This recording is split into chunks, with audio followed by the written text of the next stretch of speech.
Hi, everyone. Thank you for joining us today. We're going to talk about, moderating online communities, a bit about Shana's background and what she's up to these days. Really interested in learning more about her current job. I think it's pretty cool.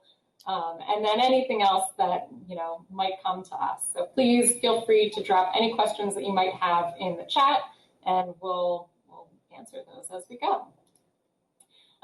So I just wanted to kick things off by asking how you got into community management originally. I think similar to everyone, it was kind of by accident.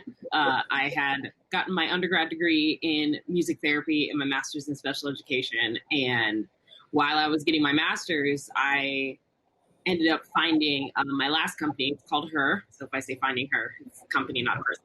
And I ended up finding her, and I was doing volunteer items. So I was, writing blogs about my experience. I was helping them out with getting events on the app because they had just launched that feature.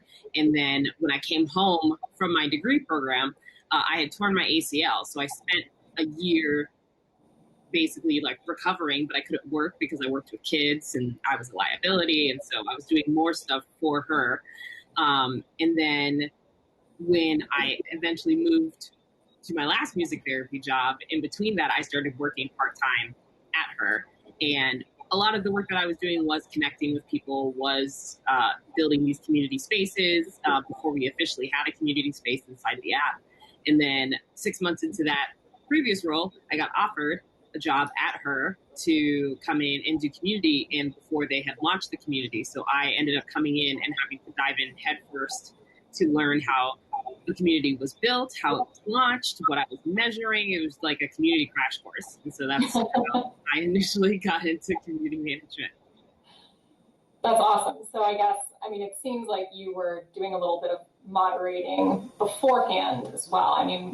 What did that kind of look like before you actually came on as a community manager? Yeah, a lot of it ended up being kind of a mix between social media and like responding to items there. So, as you put your voice out on social media, you have to be very careful about what it said, how it said.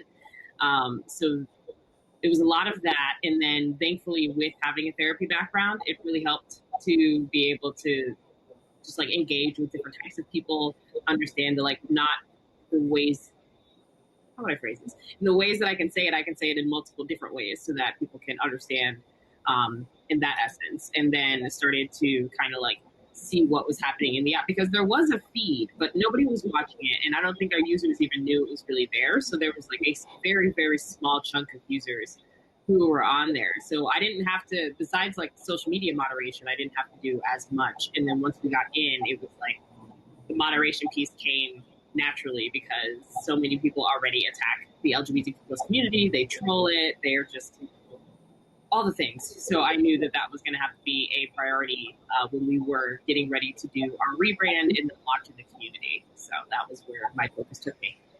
Gotcha. So then, in setting up that moderation, when you were rebranding and relaunching, what did that look like? What did setting up that moderation team look like? How did you build out the rules and enforce them? I feel like that's a lot of stuff to just throw at you, but I'm really curious because I'm really excited about these kinds of things. Yeah, well, thankfully we had a smaller group of people who were considered our moderators, but they basically just told us when things were going crazy. So they didn't really have much impact inside of the app. And so when we were thinking of launching community, from going from that one thread to multiple spaces that people could join. So our community kind of functioned like either a Facebook group or a Reddit thread where it's individual groupings that were based on interest or identity in terms of either what you were looking for or just what you were interested in. So we started off with, I think, about 10 communities, and we had moderators in there, but we were like, oh, okay, we can have them the overall general. And we started off with less than 20. I think we had 15 to 18 moderators that were really good. And we were like, yeah, let's do this. You can look over everything, because we also had brought on a team that was working our overall customer support. And so they did moderation, but without the engagement piece. So they were looking behind the scenes, checking what was for community guidelines, what was breaking them. And we kind of went from there. So it was first step, How many people do we even need? Next step, all right, we got to write these guidelines. Oh, wait, moderators should probably have guidelines too. Okay. And then it was, where are we going to communicate with our moderators? Because prior to, we had done it on Slack. They weren't really active there. We didn't have the tools to make it really nice inside of the app yet. So we decided to shift it to Facebook because all of them were already there. And it was like, okay, how is that space going to run as well? And that was kind of what we started off with. It was and then when we launched, we quickly realized we needed way more people, and needed to grow very quickly as well and figure out different things to get people inside of the app to understand, like, what did moderators even mean? Where can you find the guidelines, and how to communicate that? So again, I came in as a very green community manager and then had to like jump and figure it out very quickly to be like, oh, wait, this should be like more visible and we should have built this in already, and all hindsight now. So that's where that started. I feel like that's how it always ends up going, right? Always. So with having all of your moderator interactions be on Facebook, like, how is managing that kind of relationship? It definitely made me more engaged with them. I was very much like, when I came in, and I don't suggest this. You can do this, but it's not sustainable. I answered them so fast because I always, regardless, I was still doing social media as well while launching the community. So I always had my Facebook window open. And so anytime they needed anything, the notification would pop up and I would jump in and answer that question so fast, or like see what was happening. So it made me as a manager a lot more efficient, and quick to make sure that they felt heard and seen and all of that. But it also opened up for space for anything negative to happen. It put some of their accounts at risk because some of the stuff that they had to moderate was pretty risque for Facebook. So they would copy and paste it and be like, hey, this is too much. And then they get blocked on Facebook. So I'm like, oh, I lost a moderator. And all that. Be like, all right, I'll see you in like 2 weeks. You can text me or something. So it worked out really well because then each of them could kind of engage. There were like little fires that we had to pull out. Like, for one of our communities, they started chat with each other, but then the chat blew up and they had to bring me into the chat to fix it. And then I was like, cool. And now we're going to close this chat, and any other chat we have, I'm going to make them, and things like that. And then I think in my first year, it was definitely a great bonding area, a great area for them to kind of like keep track of each other. It helped me keep track of their birthdays. That was probably the most helpful thing, so that we could like celebrate them in that way. And then within the following year, I started to implement way more informational stuff. Facebook started to actually pay attention to their groups. And so they added tools that made it a lot more helpful. And it became a lot easier to manage in that space.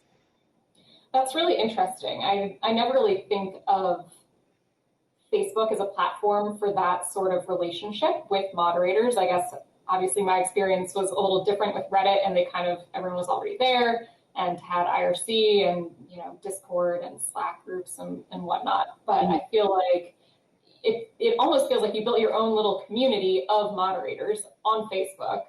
And I think that's kind of great. I mean, did you notice before you started that versus afterwards, whether there was kind of a shift in how much people were participating as moderators? Yeah.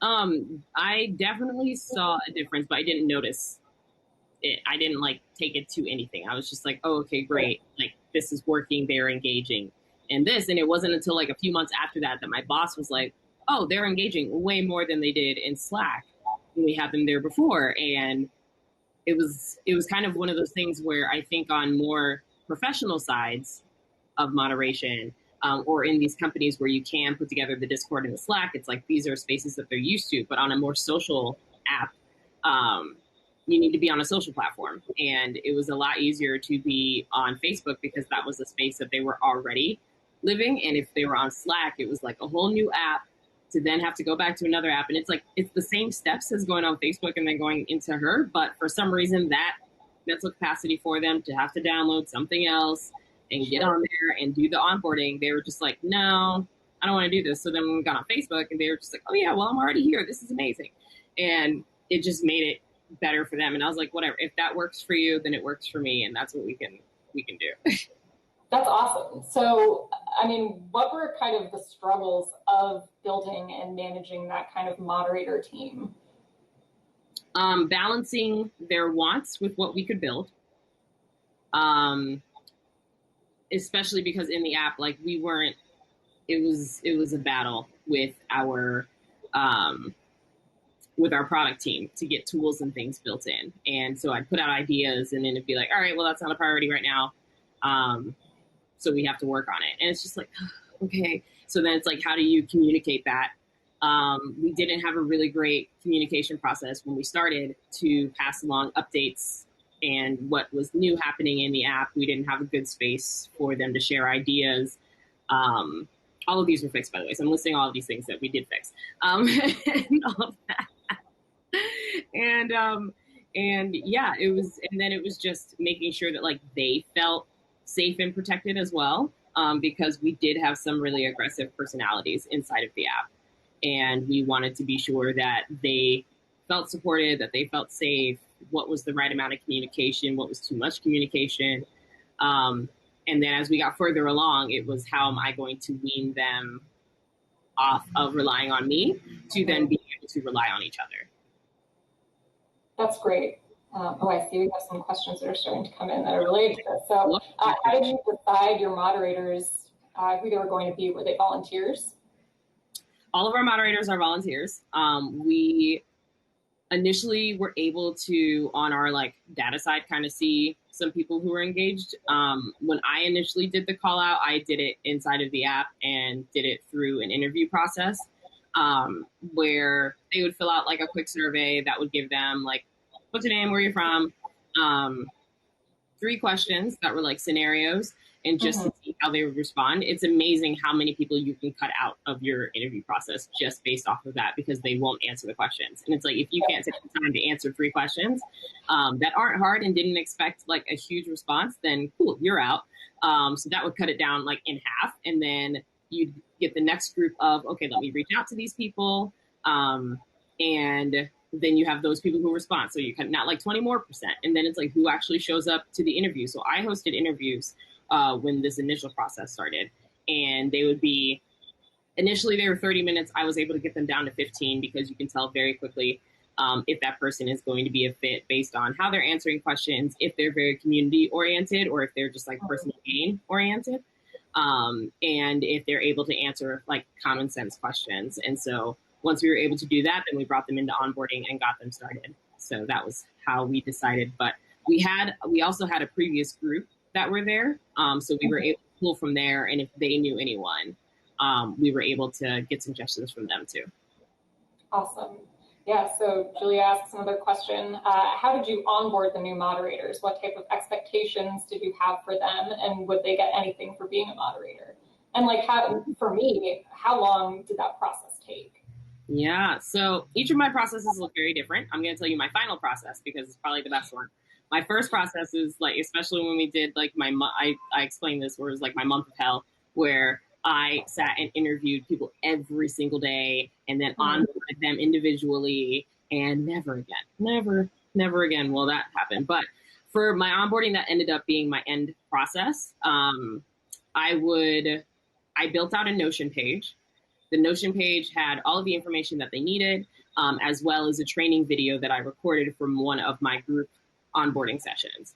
And so I sent those links to them and asked them to take like the week to read through all of the documents and watch the video, and then let me know when they were done. And when they were done, I would send them a few questions to then see if they had actually done the reading, and things like that. Initially, it starts off with like an interview where I talked to them and made sure that they were real before I sent them any of this information. So this is past that saying yes. So I would send them that, then they would come back to me and answer these questions. And you could tell if they like copy and pasted the information from me, if they did whatever, and then I could sit and call them out on it. And that would also decipher whether or not they were going to be solid. And also in sending that information, I also asked them for some personal information as well. And this helps to go to your second part of your question, Julia, where yes, they did get things for being a moderator. None of them were immediately tangible. So all of our moderators would get unlimited free her premium at the highest tier. And they could have that as long as they were a moderator. At times I would send out swag like randomly, but it would be based on how they were doing or if they've like shown up and shown out. So I would, with sending the information, I'd have a list of like, what's their name, email, address, what size t-shirt are they? And then like keeping track of the communities that they're in. And that made it so that when I did send them t-shirt, I didn't have to go and like ask them all of these questions. So then it wasn't a surprise. I wanted to like surprise them. So those were perks that they had. They had a every other month meeting with me, and we would bring in somebody from the team that would talk if needed. But that was a perk for them, was to be able to sit and hang out and talk to me, and as well talk to the other moderators. When we were able to have events, we would give them free tickets to those parties, and things like that. So it was a range, and we were always adding in and taking away different stuff. So once they finished the onboarding, then they were joined into the group. We got them set up with all the tools, gave them the premium, and then they were free to go. So you had mentioned, keeping track of if they were doing well. What did being a good moderator look like? What was the criteria that you were looking for? How frequently would you run into people who maybe were really good up front and then kind of petered out along the way or had some kind of mishap happen? Yeah, you're always going to have moderators kind of like ebb and flow. They're volunteers, they're not paid. So they don't have that like money motivation. They're just here driving their passion for the community. So for some of them, it's more so like you having a really good check-in process, because sometimes you could have a person who is out. And so to answer your first question, our moderators had tools to move content, delete content, and then if it was reported, they could approve it as well if it was to go back into the community. They also had the ability to automatically suspend profiles if they broke community guidelines. So if it was a scammer, if it was somebody posting nudity, if it was somebody being any sort of phobic, they could immediately take action and remove those people. So we would keep track of like how many profiles were being reported, in what communities were they being reported. So if I came in and I saw that like Alex is in the community and all of a sudden they've reported like 1,000 profiles this week, I'd be like, how did you do that? Let me go see which community. If it's in one of the communities that I expected to be in, then I'm like, amazing, Alex hopped in there and did the work this week. And that's what it was. So then it also showed their activity per day. So we could see any of their actions that they've taken. So whether they've approved, moved, or deleted content, or if they have like commented or liked somebody's post as well. And that was just grouped together in a number. So it's like, oh, okay, this person came in, did a ton of action. And I could say for another person that if they had not as many suspended accounts, but they had a ton of activity, then I could go and check and be like, okay, which community did they have a ton of activity in? Oh, okay, this is a community that actually doesn't have a lot of issues. So that's great. This person is going in and engaging with them. So those were kind of like the visuals that we had of like, how many actions are you taking on profiles? What's your overall activity? What days are you doing this? And then grouped it together by community was how we looked at them. Gotcha. I think there was another question in there that I missed. Yeah, there are a couple others, and we can hit some of these at the end, but I was just picking out some that were kind of tied into what we were talking about. But I guess out of your question, I felt like there was two questions in your one. I don't remember. It's fine. We'll hit it at some point. Sounds good.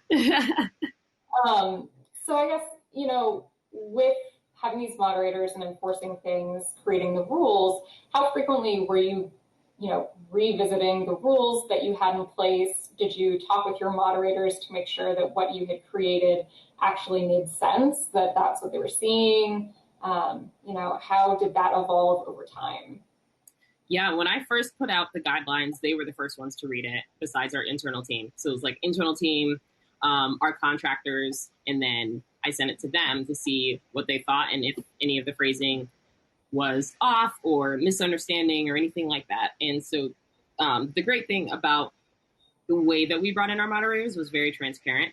And they knew that they could give us feedback. And they also were not hesitant at all to let us know when it was like something is missing or this doesn't make sense or nobody understands this.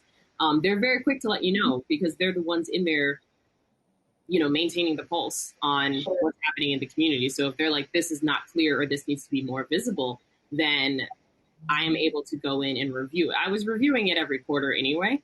But if something actually needed to, or if they were like, this continues to happen in here and the phrasing that you have in here doesn't make sense to the community, or they've asked a lot of questions, or even recently, like we had a definition for, like, we allowed polyamorous couples into the app, but we did not allow people who were just trying to fulfill a fantasy of like bringing a third person into their bedroom.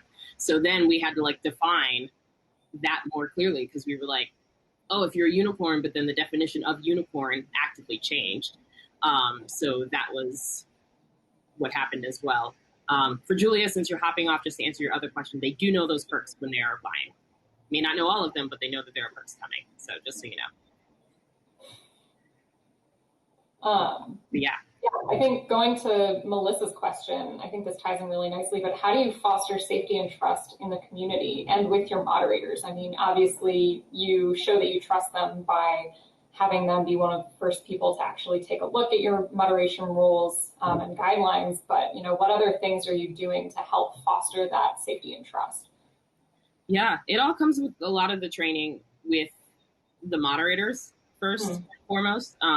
Making sure that some of the things that I'm going to mention are things that like I wish we could have been able to do, but because our product team was not able to build it out, we couldn't. But making sure that moderators are visible in the community. I wanted them to have like labels and badges next to them. So we did have like a mini badge on their profile, but nobody knew what it meant. It made no sense. So then we got to the point where we were like, okay, just change your name and like add like dash moderator. So having that visibility show, like, it gives you the illusion of safety, because there are people in there taking action and taking note and knowing what's happening. We also started adding in direct messaging after we did any action. So if we deleted a post, we would have the drop-down menu from our guidelines of why we did it, and then a message would be sent to the user to say like, hey, this is why this was deleted, and things like that. We also made it very clear for the moderators of like, what language are you using? How are you to engage with people? Who can they come to?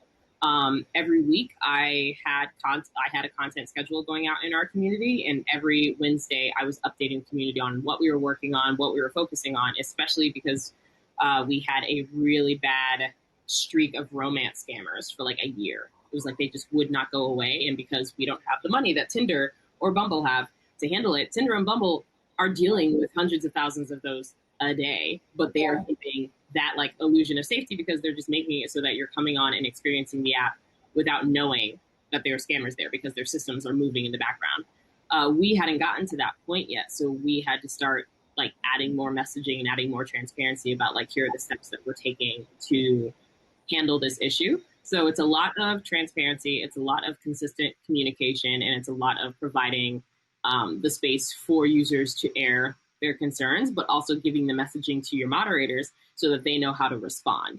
And then other community members who see these messages are then able to also pass along the message. Like, I've seen multiple people post and be like, hey, this moderator posted about it yesterday, let me tag you in that post. Or they'll be like, hey, go check out her community thread.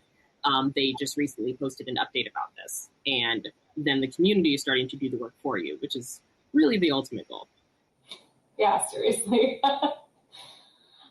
So, you have since left her, you are now working at Next Music. And what did that transition for you leaving look like? You had built all of these relationships with moderators, had all of these policies in place, established lines of connection. What did that handoff to your team look like? And how do you work with the moderators in that sort of situation? Yeah, again, I think my whole theme about this is going to be transparency. I was very sad when I had to tell them. I was just like, ugh. So I had let some of our senior moderators know, and then I had a video call with them. So it was kind of like scheduled and not anything different than what they were usually used to.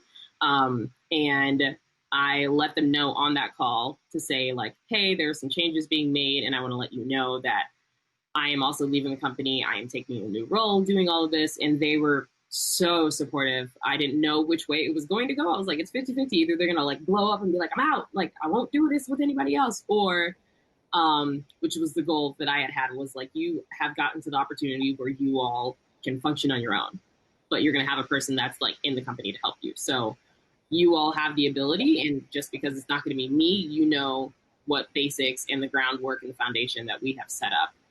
So they were actually so supportive, and I loved it. And even I did a goodbye message in the community as well.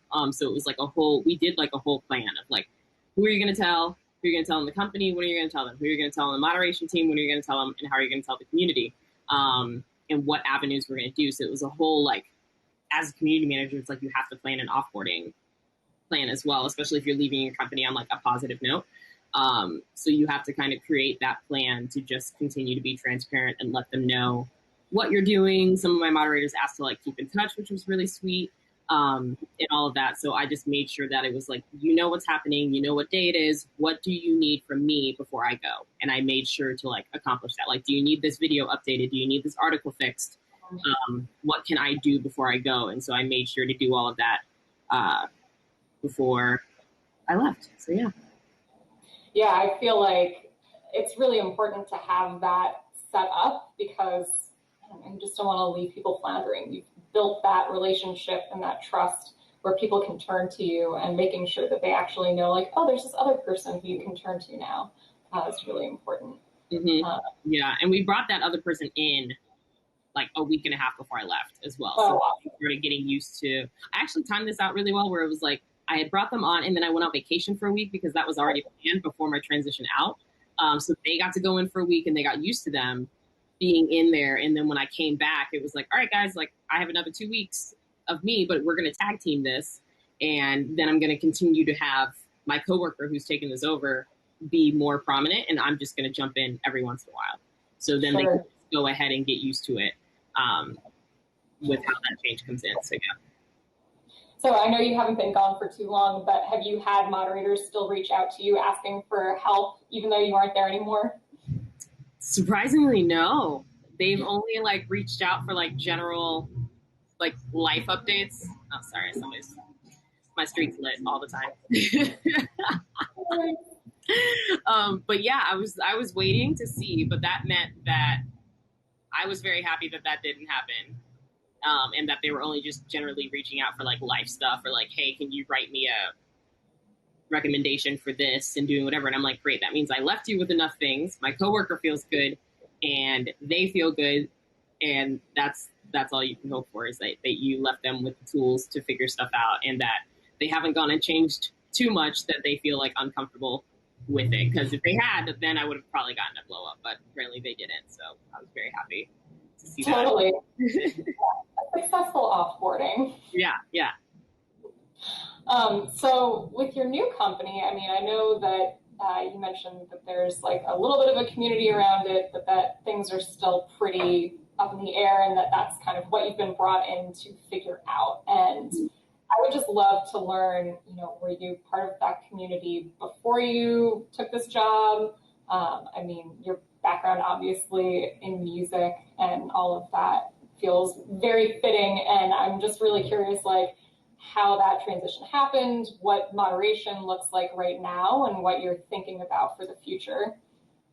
Yeah. I wasn't like technically a part of the community. Like I wasn't signed up and joined and performing by any means. I had only heard about the company because my friend had passed along the recruiter to me.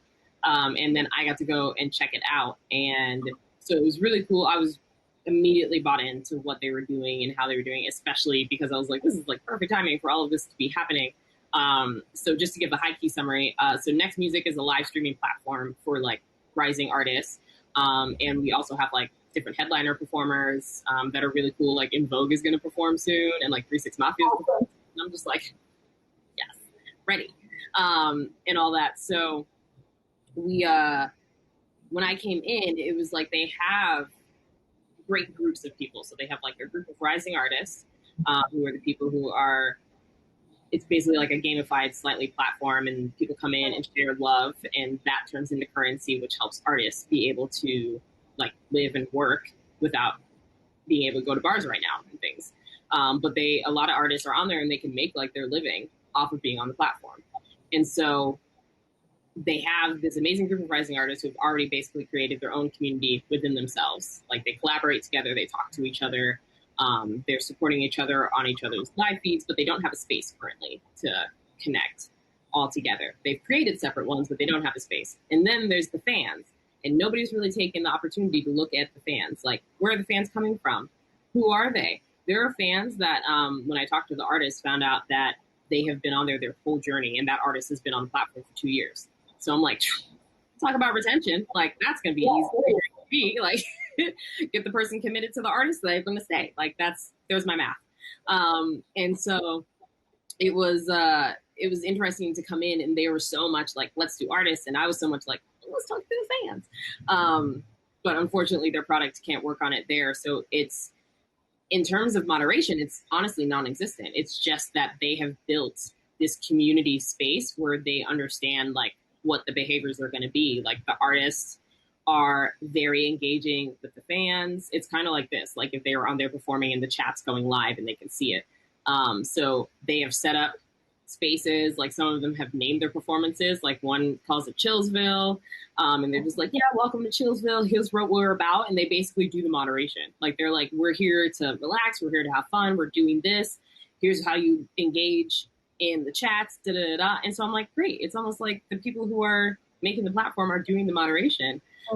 And once we do grow, like I'm like, right now there's not a lot of trolling, there's not a lot of issues, so that makes it really nice. But there are committed people who can jump into these shows and be the moderators, and because they are fans and because they're driven, I'm like, amazing, this is going to be the easiest, I hope, fingers crossed, easiest way to bring these people on and get moderation when we're able to. So right now it's a gap between the artists having a space to come in and connect, the fans coming in to have a space and connect, and then find new people.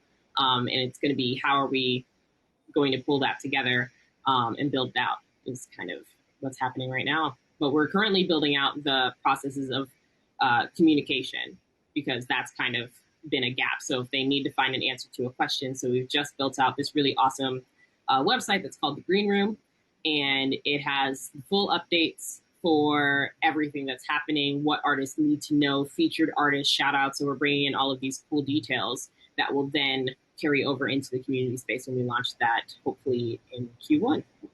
Oh, awesome. That's really soon. It's super soon. Don't talk about it. Don't talk about it. So for the people who are already essentially operating as moderators, how are you thinking about further empowering them? I think that they are so invested in the artist's growth and what's happening on the product, and just like getting more eyes on this person. It's kind of similar to like, you know, you've just discovered this new artist because they were one of the first people to perform at this festival. Now you go and share everything about that artist out to your audience to hopefully get more people. I want to kind of like take that behavior and encourage moderators to do that, where they're the ones driving really quality engagement in the chats, letting people know how to do stuff, showing them like what it looks like to be a fan on sessions. And I think we'll be able to drive that because they already set such good community standards. And it's almost like the guidelines that I'll have are going to be very quickly written, hopefully, because they already show me like what works. We have the artists that keep getting higher audience numbers and things, and you just go in and watch, and it's like, okay, here's what's working. Let me go see if other people are doing that. And if they're not, are they just as successful, or are they a bit less? Cool, that's something we need to implement in there. So I'm hoping that it'll be more of like an empowering and engagement driver, rather than having to remove people for basically being shitty.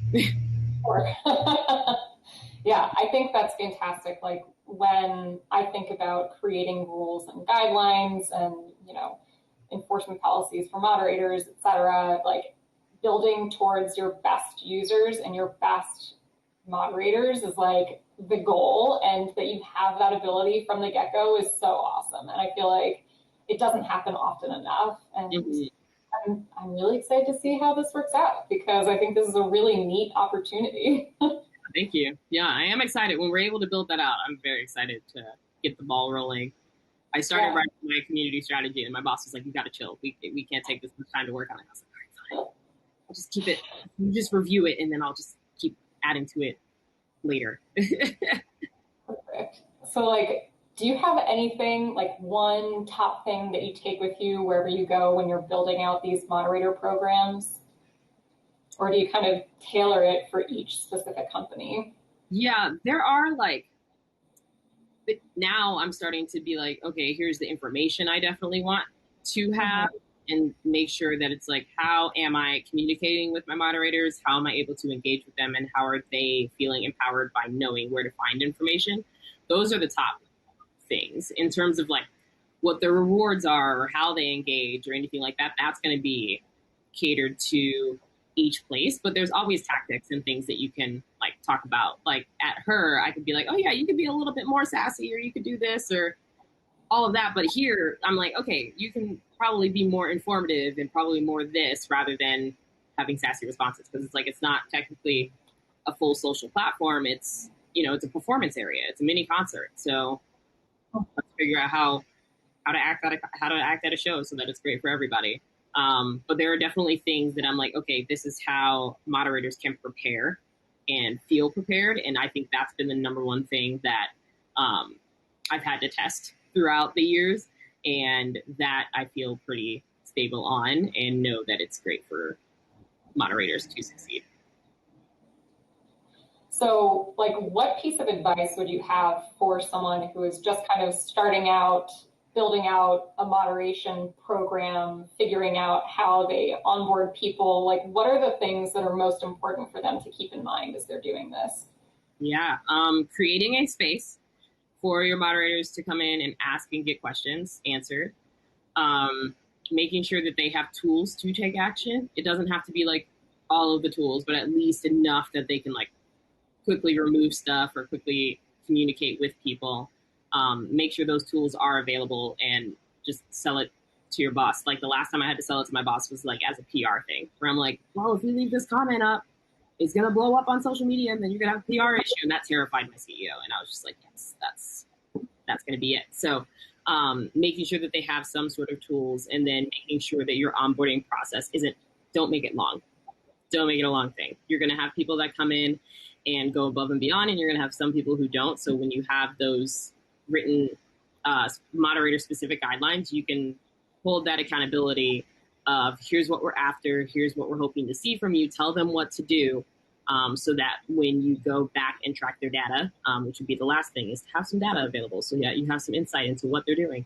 Then you have a reason to say like, hey, want to check in, how are you doing? I noticed that you weren't very active lately.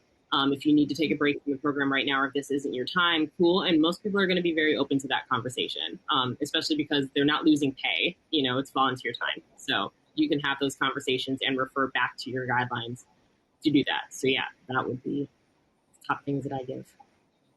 Awesome. So I want to leave some time to answer any other questions that people might have. I think we can hit these other ones that are not answered yet while other people think of things. But so Melissa had asked, how do you foster interest to convert people to become moderators? A lot of I just ask. I kind of let them know like what the role is going to be. Anytime I do a call out, I'm just like, hey, we're looking for moderators. If you're a person who loves the community, wants to keep it safe, and is really, at the time we were like, and is really sick of seeing scammers, and you really want to just take the first action. That was like literally a quote that I did. Then like come and join our moderator team. And I had like an informational PowerPoint that was basically there. It was like 5 slides that says like, here's what a moderator is, here's what you'll be doing, here are some perks, etc. Like basically what it's like in a day of a moderator. And if you're fully interested, here's the link to apply, and then I'll get to you. And so a lot of times that was like the easiest thing that you needed to do. If you have to convince anyone, then they probably should not be a moderator. But asking is always the way, and you're always going to go see. And or if you're starting like very like fresh and cold and like bringing in this new team, if your product had a space beforehand, and there anybody on the team that can recognize that like, hey, this person was a really active user, or this person was always answering questions, or this person always had something positive to say, check in with your internal team to see if there's anyone that they would suggest, and go, and you can be proactive about reaching out to those people to get things started. because they will probably be your culture drivers as well before you go in and ask the community space, or you can have them invite other people, and then you have this wonderful cycle of bringing people in. So those would be the starting platforms. 3 different ways to start. Yeah, go with that. Laura asks, what type of data would you use to track your moderator activity? So we used what did I say earlier? What their activity was like inside the app. So that would be, for us, it was moving content, deleting content, reporting profiles, and any sort of engagement on a post. So if it was a like or a comment. So we had a group of that. If you have individual community spaces, you can measure by each community, or you can just do it in that one space and then break it out by those behaviors. Where we had like an individual one just for reporting profiles. We had an individual one for community engagement, and we're able to see that. And that was the data that I started off with. That was most helpful for me. And then you can grow from there. But those will be things that like tailor into seeing if that person is in there, or you can start to get like an insight into their patterns. Like I had some moderators where I'd look on a Monday and be like, all right, man, you have a lot of numbers, but that's because you all are my weekend moderators.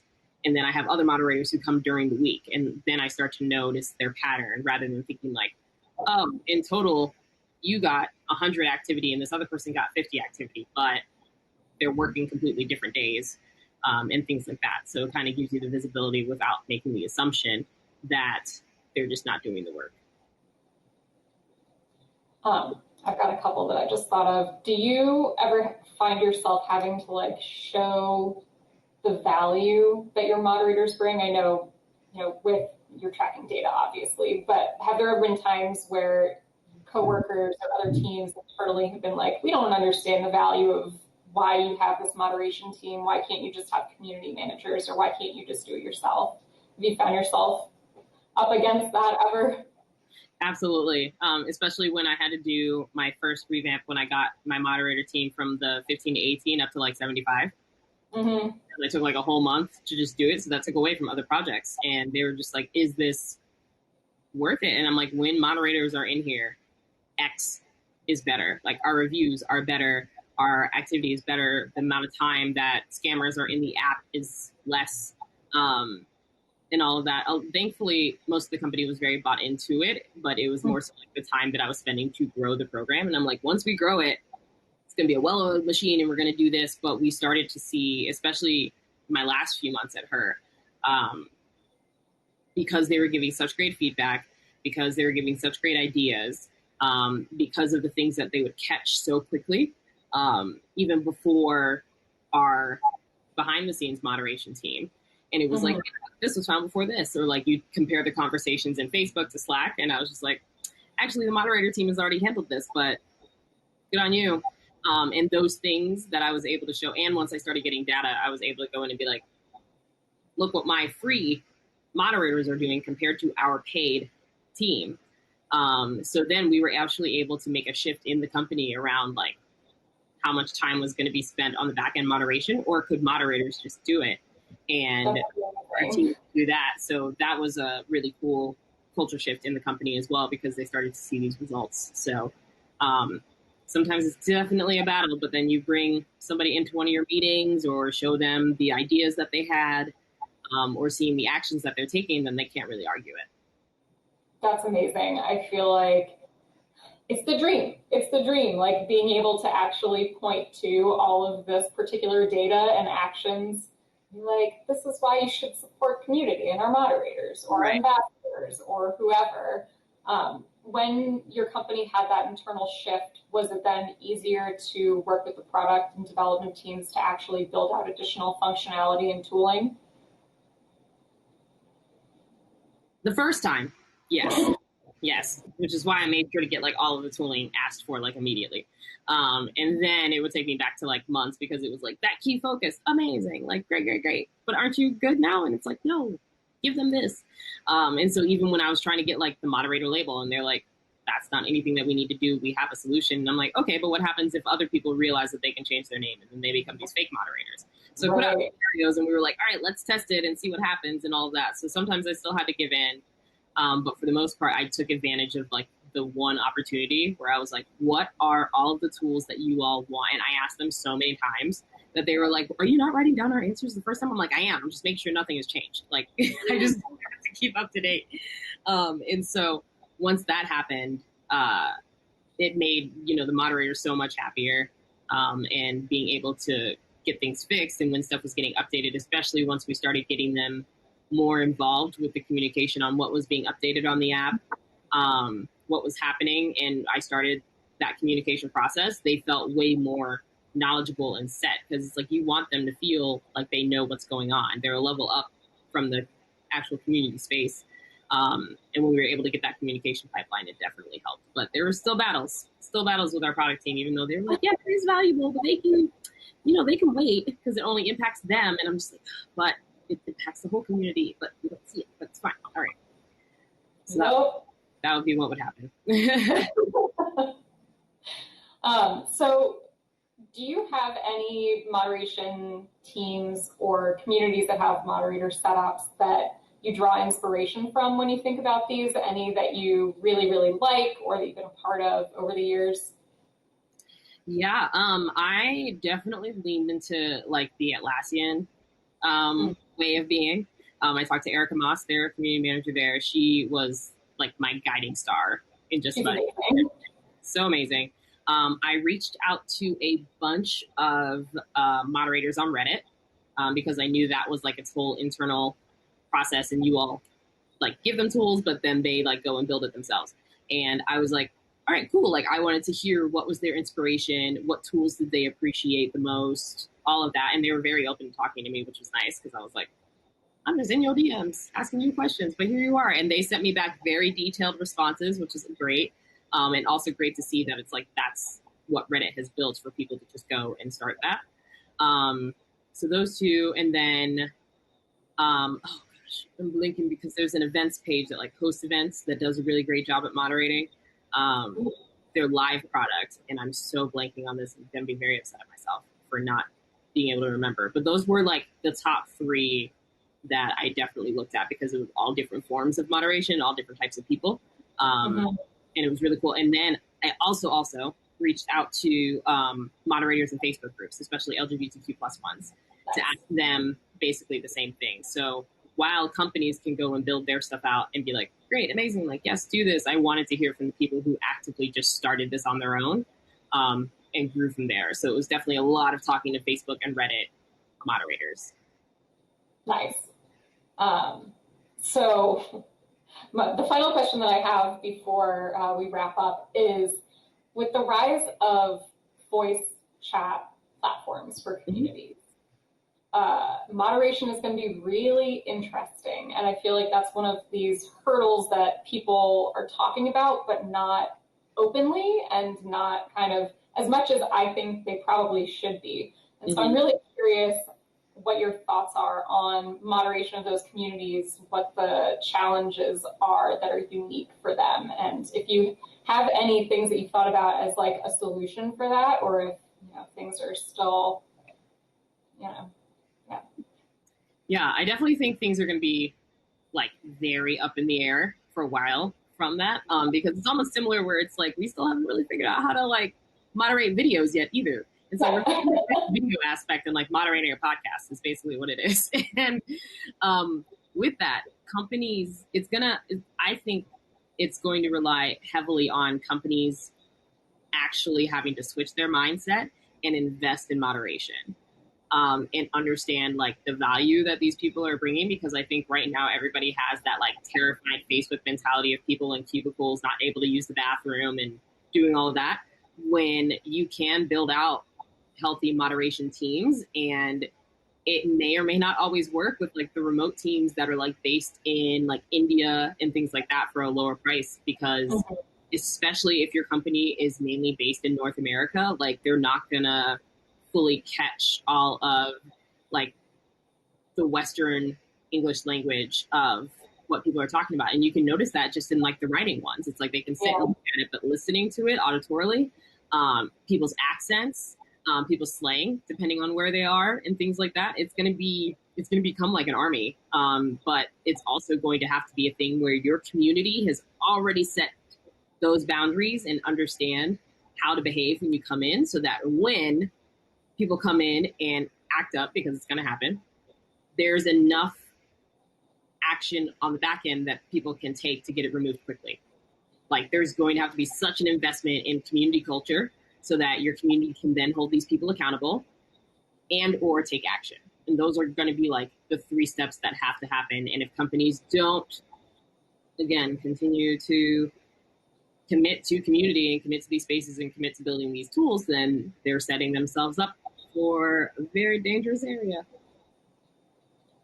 Definitely agree with all of that. I think we've seen time and time again that when companies don't dedicate the resources and the tooling that they need to actually moderate well and to manage these communities and people, it blows up in their faces. And I think that, there's so much more risk involved with a real-time chat, that it's going to be really interesting to see where this all goes. Yep.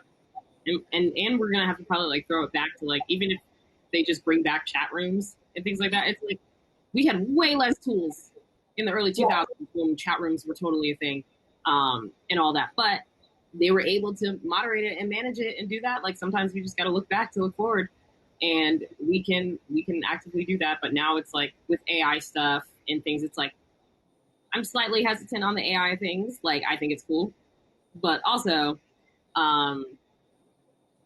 the way that it's built is not going to be built for like a diverse area. Yeah. So that's a thing that has to make like a lot of improvement really quickly, because a lot of people I think will try. That's what I think will happen. I think people will try to fix it by like using AI and this and whatever else. And I'm like, sorry, AI is, some of it's kind of racist. So you can't really 100% do it. And that's what you have to kind of build up and hope for the best on. So build out that community and trust the culture. Totally. All right. Well, I'm going to see, are there any more questions that anyone has before we hop off?